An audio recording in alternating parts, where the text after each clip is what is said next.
उन दोनों को अपने हाथों से मसल कर रख देता।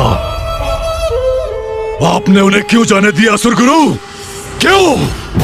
अपने वचनों से अपनी मूर्खता का प्रदर्शन मत करो शुंभ। महादेव पुत्र, प्रथम पूज्य गणेश जी की अपार शक्ति का प्रदर्शन देखकर भी उनके सामर्थ्य को समझ नहीं सके तुम कदापि बंदी नहीं बना पाते उन्हें। तो असुर गुरु क्या करें हम? मैंने और मेरे भ्राता निशुंभ ने घोर तपस्या कर वरदान इसलिए प्राप्त नहीं किया था कि गणेश के भय से हम इस पाताल में छुप कर बैठ जाएं। ज्ञात है हमें गणेश जी के कारण आज हम विजय प्राप्त कर भी पराजित हो गए। अब हमें और विचार करना पड़ेगा और इससे भी बड़ी चाल चलने की योजना बनानी पड़ेगी।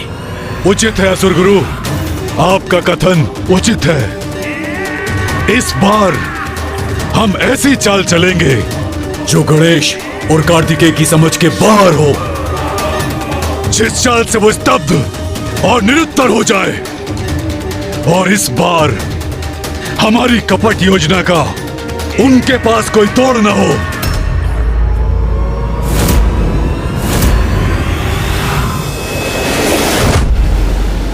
सत्य है, विघ्नों को दूर करते हैं आप। विघ्न कोई भी हो, पर अपनी दिव्य शक्ति और सूझबूझ से उसका हल ढूंढ ही लेते हैं विघ्नहर्ता गणेश जी।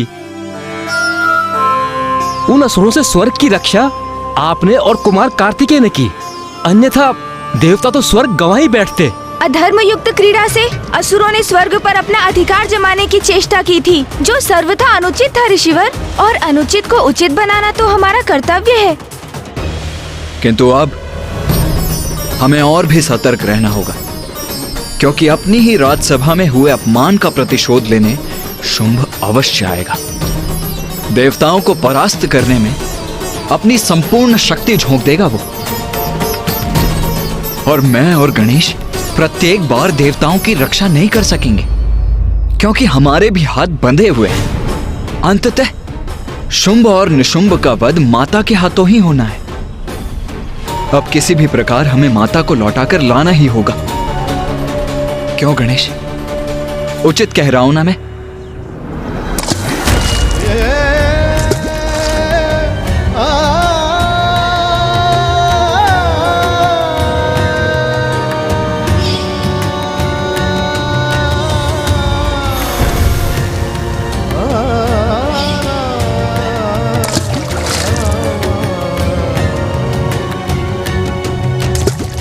कुमार कार्तिकेय, जब से आप दोनों पाताल से लौटे हैं, गणेश जी का ध्यान बटा हुआ है। वो विचलित प्रतीत हो रहे हैं।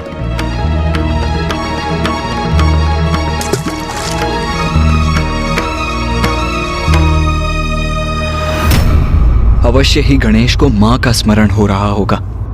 कुमार कार्तिकेय, जब माता के दूर होने से मैं ही इतना व्यतीत हो रहा हूं, तो आपके और गणेश जी की पीड़ा का तो अनुमान लगाना भी कठिन है। आप जाइए, गणेश जी को संभालिए। माँ, कहाँ है आप माँ? मुझे रह रहकर आपका स्मरण हो रहा है माँ। आपसे भेंट करने की प्रबल इच्छा हो रही है माँ। आप जहाँ भी हैं, मैं स्वयं आपके पास आ जाऊंगा माँ। बस मुझे एक संकेत तो दीजिए माँ। मुझे बताइए माँ, मैं कहाँ और कैसे पहुँच सकता हूँ आप तक? बताइए ना माँ, बताइए माँ। माँ,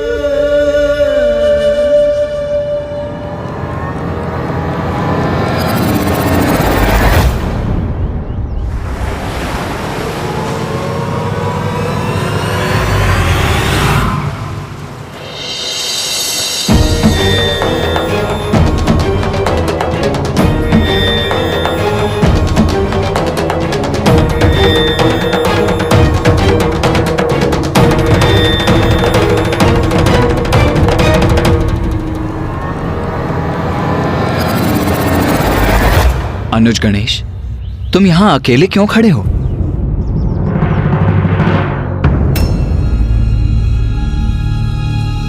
क्या हुआ गणेश?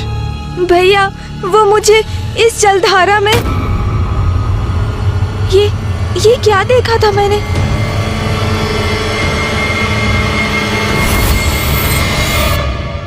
मुझे ज्ञात है गणेश कि नदी का ये तट, ये जलधारा तुम्हारे भीतर मां की स्मृति को जागृत कर तुम्हें भावुक कर रही है। क्योंकि अभी कुछ समय पूर्व मां महाकाली ने हमें यही दर्शन दिए थे।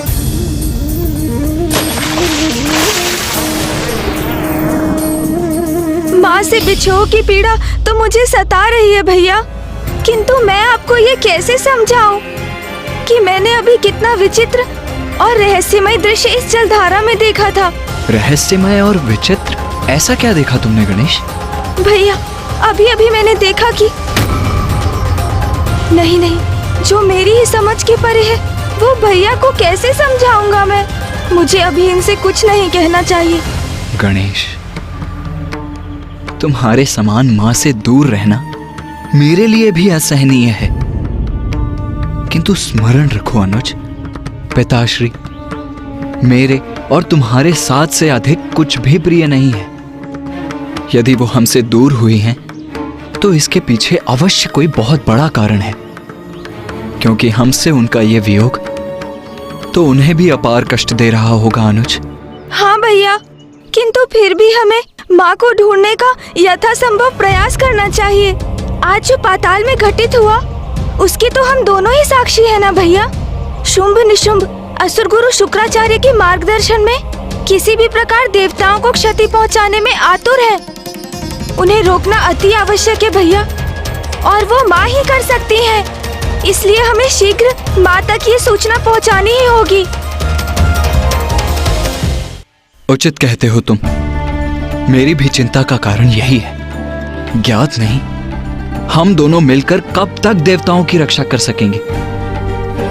माँ का लौटकर इन असुरों का अंत करना अति आवश्यक हो गया है अनुज। किंतु भैया माँ तो तभी लौटेंगी यहाँ जब हम उन्हें इस विकट परिस्थिति से अवगत कराएंगे। हाँ गणेश, इसीलिए अब अविलंब हमें माँ को ढूंढने का प्रयास आरंभ करना चाहिए। मैं शीघ्र ही दक्षिण की ओर प्रस्थान करता हूँ। तो मैं उत्तर दिशा की ओर जाता हूँ भैया। उचित है गणेश।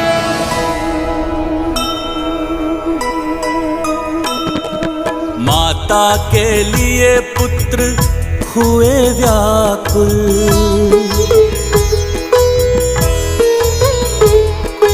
ढूंढने को निकले होके आकुल। माता दरस का मन में ध्येया, दक्षिण में ढूंढे कुमार कार्तिकेया। उत्तर को जाए गजानन गणेशा, ममता बिन कुछ नहीं है शेषा।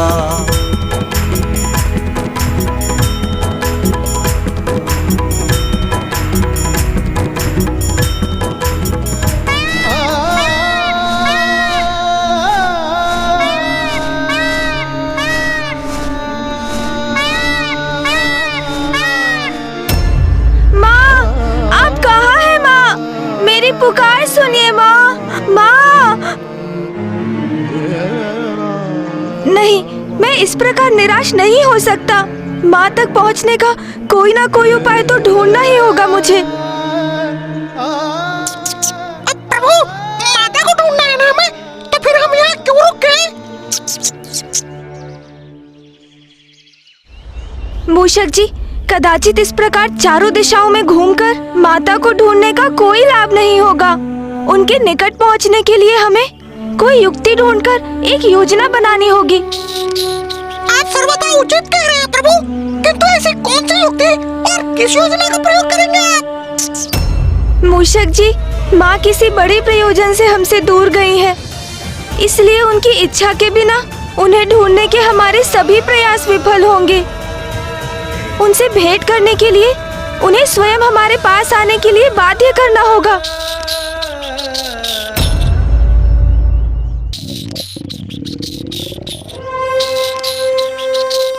प्रभु, ये तो आपके भूखे होने का संकेत है, और भूखे रहेंगे तो आपकी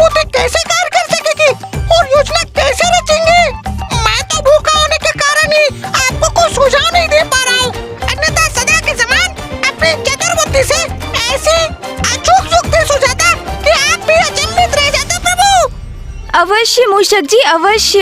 आपकी चतुराई के समक्ष तो सब निरुत्तर हो जाते हैं। भूख तो बहुत प्रबल लगी है मुझे, किंतु माँ के बिना मेरा मन तो तनिक भी नहीं लग रहा है।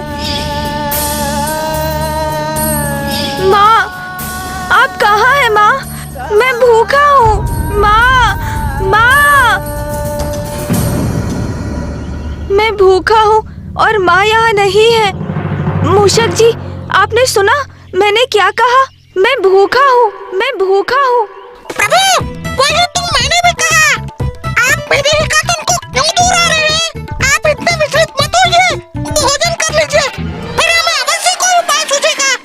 सूझ गई युक्ति मूषक जी, और योजना भी तैयार है।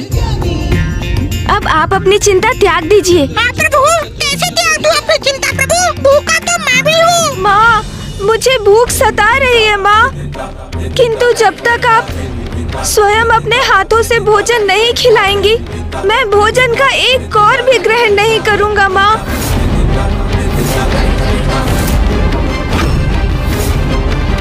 आप सुन रही है ना माँ? मैं बहुत भूखा हूँ, मैं बहुत भूखा हूँ, मैं बहुत भूखा हूँ। ये अचानक प्रभु को क्या हो गया? उनका इतना उदास स्वर तो मैंने कभी नहीं सुना। आप सुन रही है ना माँ? मैं बहुत भूखा हूँ। पुत्र गणेश, मेरा पुत्र पुकार रहा है मुझे। मेरा पुत्र भूखा है और अब तो उसने ये हट भी कर लिया। भोजन करेगा तो मेरे हाथों से। पुत्र,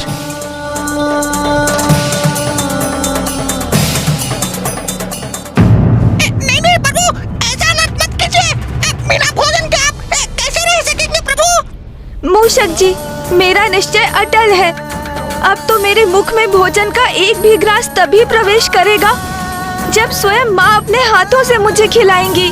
पुत्र, ये कैसा हट कर लिया है तुमने? योग नियम।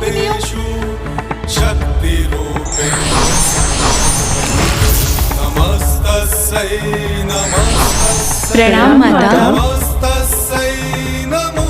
मेरा पुत्र गणेश भूखा है, उसके निकट जाओ, उस तक ये संदेश पहुंचाओ कि मैंने ही तुम्हें भेजा है, और उसे समझा बुझाकर भोजन कराओ। जो आज्ञा माता।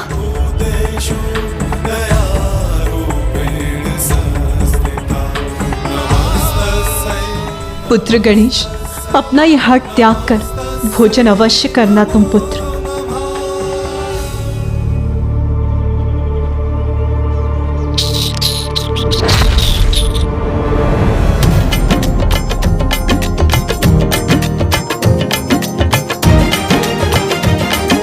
नहीं मूषक जी, आप कितना भी प्रयास कर ले, मैं ऐसे भोजन नहीं करूँगा। चाहे कुछ भी हो जाए, किंतु आज मैं तनिक भी लालच में नहीं आऊंगा। भोजन तो माँ के हाथों से ही करूंगा मैं।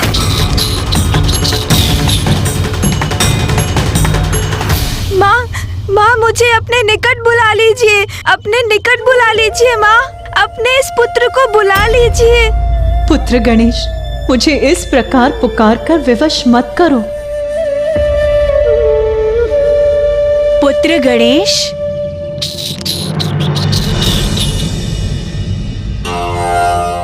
पुत्र, हम 64 योगिनियां तुम्हारी माता के ही अंश हैं। प्रणाम माताओं। पुत्र, तुम्हारी माता तुम्हें लेकर बहुत चिंतित हैं। तुमने भोजन जो नहीं किया है, इसलिए उन्होंने हमें आदेश दिया है कि हम यहाँ आकर तुम्हें भोजन कराएं। अब प्रभु कुछ भोजन करेंगे तो मेरे भी उधर में कुछ जाएगा। अब योगिनी माता के ये आग्रह अस्वीकार मत कीजिएगा प्रभु। माताओं, मुझे क्षमा कीजिएगा, आप सभी मेरी माता के ही समान हैं। किंतु जब तक मैं स्वयं अपनी माता से भेंट नहीं करूंगा, भोजन तो मैं कदापि नहीं करूंगा। आप यहाँ माता के आदेश से आई है ना, तो इसका अर्थ है आपको ज्ञात है कि वो कहाँ है। और ये मेरा दृढ़ निश्चय है कि भोजन तो मैं उनके हाथों से ही प्राप्त करूंगा। इसलिए मुझे भोजन कराने के उनके आदेश का पालन करने हेतु आप सभी से मेरी प्रार्थना है कि आप मुझे उन तक ले चलिए। उचित है पुत्र, चलो हमारे साथ। अरे वाह प्रभु, आपकी युक्ति कार्य कर गई।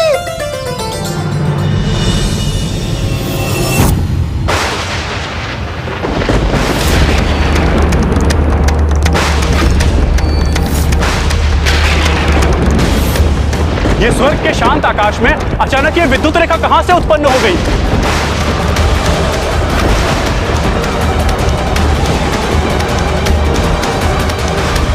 ये क्या हो रहा है? ये तो स्वर्ग पर किसी शत्रु का आगमन प्रतीत होता है।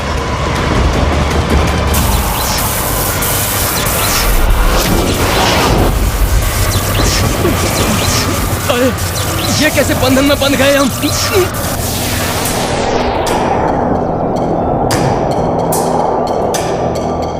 अपने हट से आपको विवश करने के लिए मुझे क्षमा कर दीजिए माँ, किंतु इसके दो कारण है माँ। एक, आपसे भेंट करने का मेरा निजी स्वार्थ, और दूसरा जो मेरे स्वार्थ से कहीं अधिक महत्वपूर्ण है, वो है जगत कल्याण माँ। क्योंकि मुझे ये आभास हो रहा है कि असुरों की अगली चाल बहुत भयंकर होगी। उन्हें रोकना अति आवश्यक है माँ।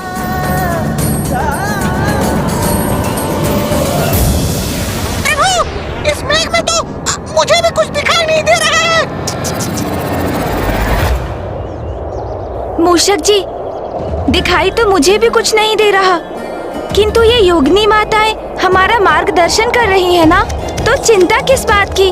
बस आप उनके पीछे चलिए। उचित है प्रभु।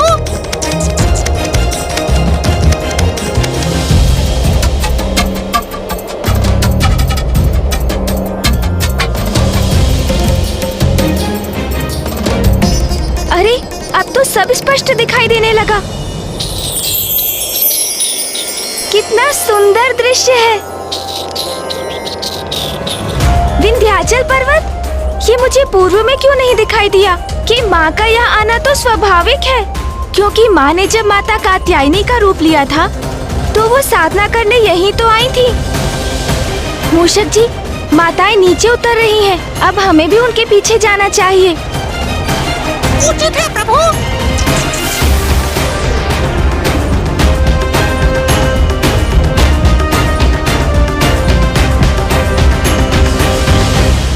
माँ, अब शीघ्र ही आपके दर्शन प्राप्त होंगे मुझे।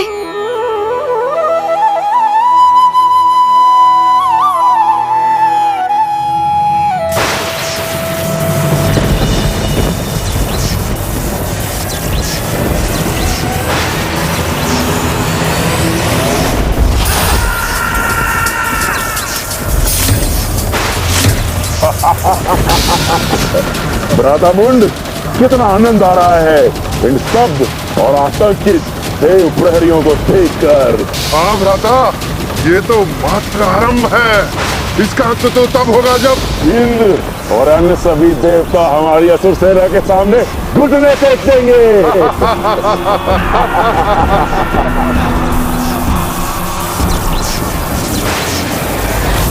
लो पुत्र गणेश, हम तुम्हें तुम्हारी माता के समीप ले आए। अब तुम उन्हीं के हाथों से भोजन करना। चलो आओ पुत्र। मूषक जी, भैया माँ को दक्षिण दिशा में ढूंढ रहे हैं। आप उनके पास जाइए और उन्हें बताइए कि माँ यहाँ है और उनको यहाँ लेकर आइए। उचित है प्रभु। जाइए आप मूषक जी, शीघ्र जाइए। चलिए माताओं।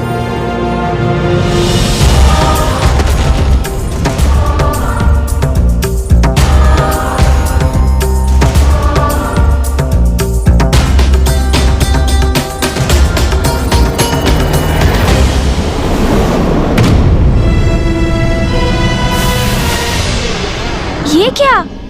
ये तो जैसे योगिनी माता इस पार से उस पार चली गई।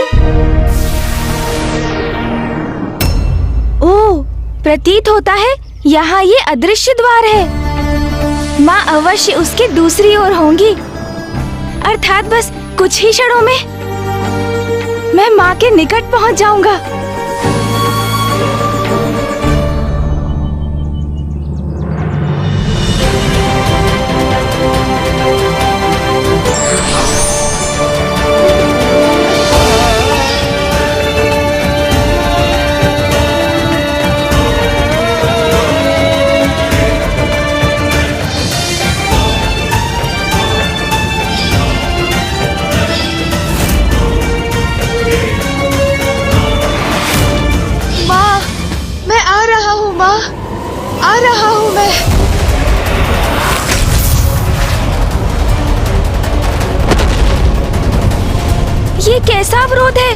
जो मुझे मेरी माँ से भेंट करने से रोक रहा है। इससे पूर्व असुर किसी नवीन कुटिल योजना को मूर्त रूप दे, उससे पूर्व ही मुझे हर अवरोध को पार करके माँ से मिलना होगा, अन्यथा बहुत विलंब हो जाएगा। माँ के लिए पुत्र का व्याकुल होना स्वाभाविक है, किंतु पुत्र के लिए ये आवश्यक है कि वो उनकी भावना और उद्देश्य को भली भांति समझे।